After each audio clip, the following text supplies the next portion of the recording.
Hello, everybody, and welcome to a Bright Founders Talk at Temi. Now, Temi is an international software development company that designs, builds, and delivers software for sustainable businesses and promising startups. Welcome to our podcast, where we bring you the most inspiring stories of entrepreneurs and experts in the software development industry. And each week, we interview successful leaders who share their unique journeys and valuable insights. I'm your host, Barry, and today we're lucky enough to have an amazing guest joining us, Adrian Enache, CEO at Omniperform. Hello, Adrian. Did I get the name right? The pronunciation? Yes, thanks for having me, Mary. Looking forward to having a pleasant conversation. The pleasure is all ours. Firstly, thank you so much for taking time out of your day. We know you are busy. Now, for anyone who's watching this who doesn't know who you are or the company that you work at, tell us a little bit about yourself and your company. Definitely. So I'm Adrian. I am currently leading Omniperform, a personalized communication agency based in Eastern Europe. We deliver services to 120 countries. We own our own AI algorithm for attention and personalization. My background is software engineering. My background is doing a lot of marketing and technology. And I have decent to good experience in financial investment, equity, startups, and high risk investments. Sounds really interesting. Like, what got you into founding a company, being a CEO? Is it something that you were already considering when you were at university, or was it more happenstance that just got you into it? I think the journey was I loved coding, but I couldn't do it forever. So I started coding. I was decently good, pretty good. And I realized I would never do it forever continuously in front of a computer. So I had to basically jump, move towards e-commerce, media, digital, technology, a lot of client meetings, and step by step, the journey took me towards leading people, starting being mentored by amazing executives and managers and CEOs that try to make me a better leader. And this is how I ended up leading a company instead of being the expert behind the buttons. You like wearing a lot of hats. Is that something that comes quite easy to you, or do you actually prefer to specialize? Is it necessity or your own preference? I strongly believe that everyone should be an expert in something and then move towards doing other things. So this is how I began. I began being an expert or trying to be the best version of myself in media and technology. And then step by step, I led a team being very good in media and technology. And then I ended up opening my own company. So now currently, I still believe that everyone should be initially an expert in something and then moving on towards other subjects. Otherwise, I don't think anyone, including myself, I don't think anyone loves playing even tennis if you are very bad at tennis. If you screw up at tennis, you'll never love tennis. If you screw up chess, you'll never love playing chess. So why not try being an expert, understanding the field, and then trying to expand horizontally?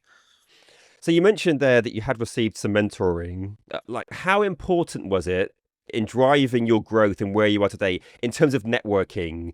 Did you kind of work a bit of a silo, or were you always reaching out to other people? What did that look like in terms of planning?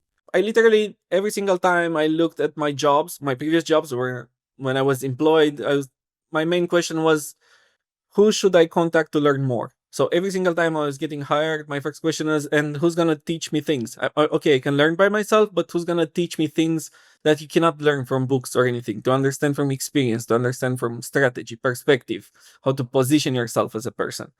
So this is how I ended up having pretty amazing mentors around me, and thank God, I think they arrived around 25 to 27 years old, and that was the moment when I actually my evolution just began being an exponential behavior instead of a linear one. I think it's amazing if you as a person or an expert, you manage to find your mentors at 20 years old or even earlier. But in my case, it was around 25 to 27 years old. You and your mentors were very successful, weren't they? Because you've actually won loads of awards, haven't you? Yes, I won a couple of awards. Again, I think these are maybe the result of my work. I don't usually enjoy bragging about them, but yes, I've been considered one of the best managers, one of the best CEOs in two different countries, and I received a couple of awards also for my entrepreneurial and employee CEO for other companies. I do believe these to be nice, but I strongly believe that the way you live, that people behind, if they're much better than they were before you, that's the key. So in leadership, I usually tell my team and everyone working with me, I need to help the people around me to become their best version. Otherwise, that's not leadership. It's just trying to squeeze people into doing things. You're quite nonchalant about your award winning. Are you naturally a humble man? It's one of the values in the company. So we have 5 values in the company. One of them is humbleness and respect between each other, and we need to realize there are always better people around in the world. You have to learn from other people. You need to find people that are better at what they're doing and they achieved aspirational things, and you should learn from them. I strongly believe the lack of humbleness usually it's a blocker in evolution. Okay, so let's talk about Omniperform. So, for those who are not familiar with Omniperform, like how would you describe what the company actually does, and how do I know if I need your company?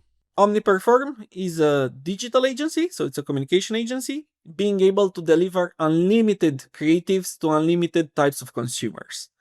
Therefore, you need my service if you want your consumers to remember you more, to gain more attention from them for your brand, and if you want to deliver more leads, revenue, whatever it's there for your business. The thing that we aimed to do 10 years ago was we want to be able to get the consumers to actually like what they see in advertising, not to install ad blockers. So our target was increase relevance to the maximum, increase attention to the maximum, which means the consumer will see something that they actually enjoy seeing.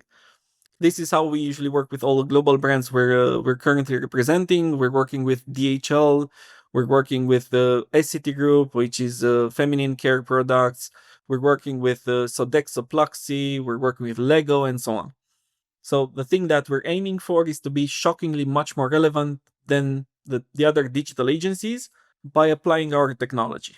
How does Omniperform use like data and automation to improve marketing performance across channels? In our main case, we even pre-personalize before having your consumer in your database. So what we're actually aiming for is to make sure that each segment in your audience is going to see very specific creatives that they really enjoy. So if I know that Barry loves seaside, I'm going to show him cider or something at the seaside in ice and so on with his friends. But if I suddenly identify a segment that's introvert, I'm going to show them only a glass of beer in their house with a chimney and fire, because this will give you this feeling of safety, loneliness, calm, which you really enjoy. So we take in consideration psychological traits, making sure this will really help you react much more and remember much faster my brand or the brand that I'm representing for them. We use AI algorithms that are considered the most salient in the world. We use AI algorithms that were used by MIT and NASA. So we use a lot of open source ones. We use our own AI trained algorithm and so on in order to ensure that the second you go into any of the platforms, be it Meta, Facebook, Instagram, be it TikTok, be it Google or anywhere, the second you see a message, it makes sense to you and you remember it. So when a new client comes to you and says like I'm interested in taking on your company, like what is the most important first step in unlocking results for them? Just act the same and be open. Because nothing changes for them internally. This is usually one of the shocks for all our clients. Maybe just to give you an example, if we begin a campaign, we had campaigns that had even more than 50,000 different messages to consumers. And that's the second that the client says, oh my God, I need to approve 50,000 messages. I need to actually see them. And we're like, okay, so now it means we didn't do the induction properly. Nothing changes. The client needs just to give us access to their data asset management platforms, however they call them, be it a DAM, be it a PMI or product management system, anything. That particular moment we get access to all their assets and we just use them or generate very similar ones. So the brand is never, the brand book is never in any way crossed. So in 10 years of activity, we never had one creative outside of their brand book. Nothing changes. They just need to realize that consumers are different. They want to see different things, and we should offer them those different things. Are there any mistakes that companies like regularly make when trying to like scale paid acquisition or growth campaigns? They usually choose a technology that doesn't make specific things down the funnel. And maybe to give you an example, they might choose a DCO company, a dynamic content optimization company, that will generate 5,000 creatives, and they're gonna throw them at all the consumers. But this doesn't gain anything. You're just attacking people with 5,000 messages with no logic behind. So we've seen this test and try. It was bad. And when we arrived, they're like, okay, but how do I make sure that it makes sense? And that's the moment we need to do the full process induction. This is one of the main challenges we've noticed. They used all AI, or they use DCO in the wrong way, and they don't believe it should work. However, mathematically, statistically, the second you have more creatives for more types of consumers, no matter what, it's gonna be much better mathematically. So, which means they did something wrong down the process. That's it. That's probably the only main challenge we've noticed. In the past 2 to 3 years, we have never encountered a client not wishing personalized communication. Which trends in like digital marketing or like growth strategy are you most excited about right now? I strongly believe that the creative capabilities that AI is bringing are going to be shocking in the following years. So generating with AI, I don't know, bank cards that look like snowboard and they're on a slope going down, or a surfboard on the water, or anything like this. So this is one of the coolest things. If we know how to accelerate and enable creativity, is AI can actually do much more than just change the face, change the hand, and so on. So this is a very interesting trend in terms of marketing, creative capabilities.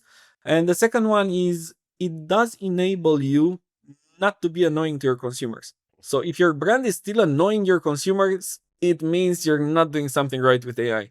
So something's really off with how you chose to apply it, and something might kill your AI project because you approached it in the wrong way. AI is like electricity. We need to be honest. You can do anything with it, but you can also do harm with it. So you need to understand how to use it. I would describe myself as someone who was like advert fatigue. I'm the kind of person that as soon as the adverts come on, it's like, right, time to make a cup of tea or time to change for another channel. How do marketing companies approach someone like me? I say this probably as a personal interest as well as opposed to a hypothetical situation, because I'm very switched off with adverts. It's really hard for an advert to leap out to me. Is it linked to the personalization that you mentioned earlier, where you might understand my personality type or the kind of things that I'm interested in? And if there isn't a way, what percentage of the market would you say do have like advert fatigue? People who just are very resistant to advertising. Maybe I'll start from another statistics. 9 out of 10 consumers want or accept something personalized and relevant to them. So the second 90% of your market wants to see something and accepts to see something, but it needs to be for them. Then it's clear it's not about fatigue. It's about how annoying you are. Now, going towards the other question that you had, I think AdBlock already reached for new audiences, for young audiences, maybe 30 to 40%. So it's a lot. You already lost in terms of advertising 40%. But if you use walled gardens, which is technologies or platforms that have their own advertising system, like if you go into TikTok, you cannot install an ad blocker. You're going to see ads no matter what. Yeah. So the question goes back, are you building the right creative content for that person that they're going to love it and they're going to get interested into it? I don't think you can avoid advertising. And again, anywhere you go, even if I catch you, in a closed offline environment, you're in the train, you're in the subway, you're gonna see something. So the question is it relevant to you, Barry? If it's not, then obviously it's not gonna work. It's gonna be fatigue, ad blocker, and annoying. You mentioned some of the different channels there. Now, I recently read about fridges. I can't remember which company, but companies going to start advertising to you in fridges. So the methods of advertising are only going to increase. It's not just going to be your regular screen going forward. It's going to be everywhere, I think. It's coming. How are you adapting to that? Do you have a different preference strategy for regular TV as opposed to a fridge or a tube or something like that? Definitely. So first of all, content should be platform adapted and should be touch point adapted. So first thing that my team has to do every single time before even going to our technology is decide if a touch point makes sense. If should I put in the fridge and insurance ad? maybe it doesn't make sense, or maybe it does, but why? So don't take advantage of touch points and just squeeze them not to give you anything. Therefore, yes, in terms of strategy, you need to choose your touch points very smart. You will never, just to give you an example, if you have YouTube ads, if it's on a connected TV, it shouldn't be the same as the one on your phone. Because if you're on your phone, you can act in that particular moment. But if it's on your smart TV, it's the TV behavior. It's informational. They saw the ad, they remember the ad. Maybe they're going to act on another device.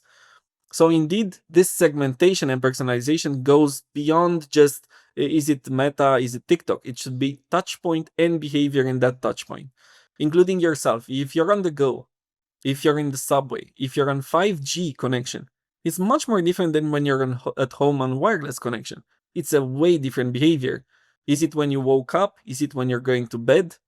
So all of these should be taken in consideration. Just to give you an example of tests we're doing in Omniperform now, we have the capability of fully adapting the landing page, the website you land on. So if you love, I don't know, let's say, am I allowed to say brand names like BMW? Yeah, we can, let's Okay. try that, yeah. Let's say you're BMW and I want to show you an ad. And I realize Barry now has a family. He wants an SUV. I'm going to show him a big SUV in front of the house, but I'm going to talk about the sportivity of the car because he still wants to drive a powerful car. But if it's beyond 8 or 9 p.m., I'm gonna get the landing page dark. If it's during the day, the landing page is on white. So you can play with light and dark landing pages depending on the hour of the day. Just because I don't want to annoy you, imagine at 11 p.m. you opening the phone and then something extremely light shining in your face. Instead of being, oh, it is dark, I like it, I like the color of the car, I'm just gonna ask for a test drive or WhatsApp or something. It's gonna synchronize with my phone calendar and that's it. In terms of like channels or strategies, are there any that you believe are undervalued by most brands? I still believe, even if you like it or not, TikTok is still a good channel and it's not used at its full capability. And I strongly believe that anything regarding video content is still underused globally, mainly because brands are slower in generating video content. They don't afford this user generated content. Just take the phone, record it, and that's it. You can go live. So anything regarding video content is still underused, still undervalued, and it's going to be the main, if not the only type of content that's going to be consumed pretty soon. You mentioned a lot of personalization. How do you navigate that line of keeping things personalized so they are relevant, but also not infringing on the customer's like personal information? How do you do that? We are fully compliant, both GDPR and California Act, because we don't touch personal data. Therefore, I'm gonna search for 100 or 1000 Barry that love seaside or Brighton in that particular moment, and they love cider. So I'm not going to this trying to know exactly who you are, because this is, as you said, it's a bit infringing in terms of personal data. We don't have this challenge, being fully legal and compliant.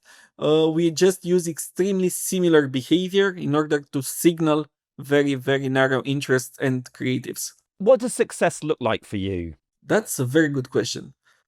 Making sure that everyone that works with me, under me, beside me becomes their best version. So it's not necessarily about revenue achievements. It's about building a global product that can personalize and having an amazing team that they feel they're the best version of themselves and pushing forward themselves. Are you a bit of a daydreamer? Are you very much a pragmatist? Like, which kind of category would you fall in? Do you find that you want to be as innovative as possible, and maybe your company kind of restricts some of your innovation, or are you very pragmatic and down to earth anyway? I think this is about culture. If you're usually in Eastern Europe, you're extremely pragmatic. So maybe just to put it in simple words, we are profitable from month number 3 after our investment. So this is something very specific to maybe Eastern European countries where the business needs to be reliable, scalable, profitable. So I need to be pragmatic in order to pay salaries. But I did inherit a bit of daydreaming or planning this product to be the largest in the world because of my time in London, in Munich, in New York, in which, yes, I want to build the product to be global. We are currently working with US clients, with European clients, with Turkish clients, almost everywhere in the world. So I think it needs to be balanced. You need to have the strategy, the vision, you need to be optimistic, but try to look at P&L.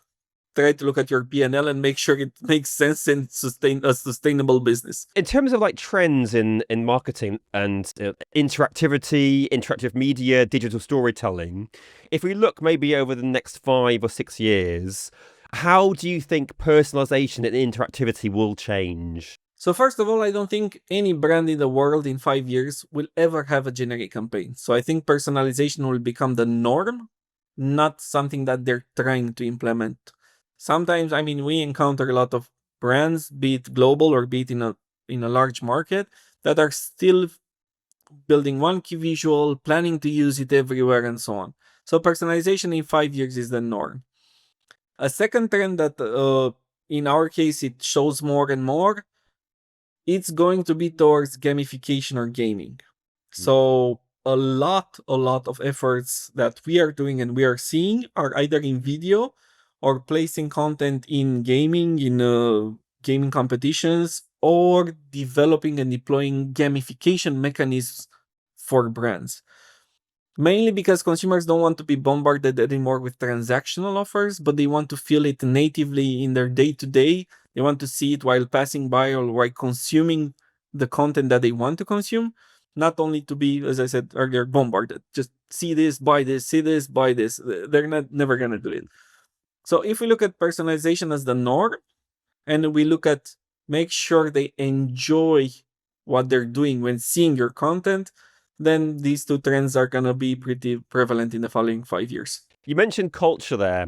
Do you have a different approach to generational like interactivity? For example, someone who's older like myself versus someone who maybe is like 17, 18. Totally, and definitely. Maybe just to give you an example, we are aiming to deploy different versions of landing pages, assets, or anything when a different generation appears. Maybe if it's someone beyond 60 years old, I will never even give them the buy now, cart view, try to fill in the address, and I'm gonna just give them a WhatsApp number or a call center number, or just talk to this AI agent and it's gonna place the order for you. Just, and it's gonna push you through the process without this user experience that is currently mandatory. I strongly believe also the user interface will maybe not disappear, but it will change dramatically in the next 5 years. You will just be able to talk to an assistant and it's gonna order, it's gonna book tickets, it's gonna book concerts and everything. But if it's a younger generation, if they enjoy, again, the Snapchat, TikTok, all these platforms, you should behave at those platforms. You shouldn't push for a traditional landing page with specific sections and it's long, because maybe they have 3 seconds of attention. How are you gonna build an asset that's gonna grab attention in 3 seconds instead of half a minute? Because we had, I don't know, we have more time, or we're more patient as a generation, let's say.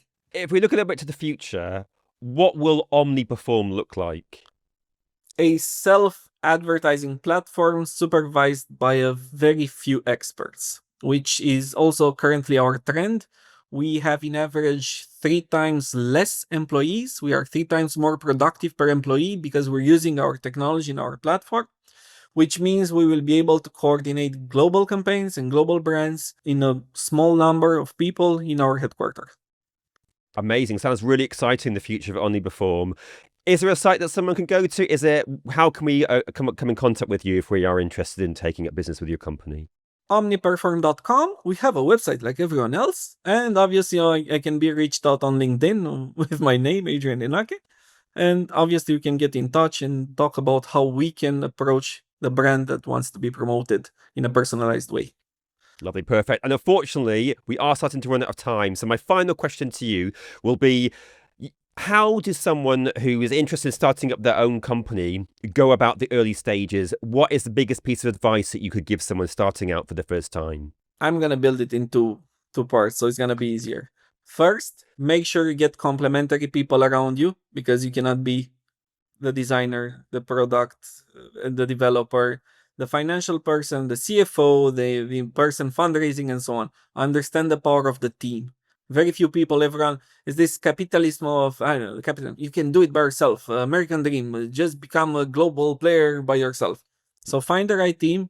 And second, find mentors that did what you want to do, or they're exceptional at the activity you want to achieve and do better, and reach out to them. Without mentors and the team, it's never going to work. Adrian Enache, just thank you so much for taking time with speaking with us today. We really appreciate it.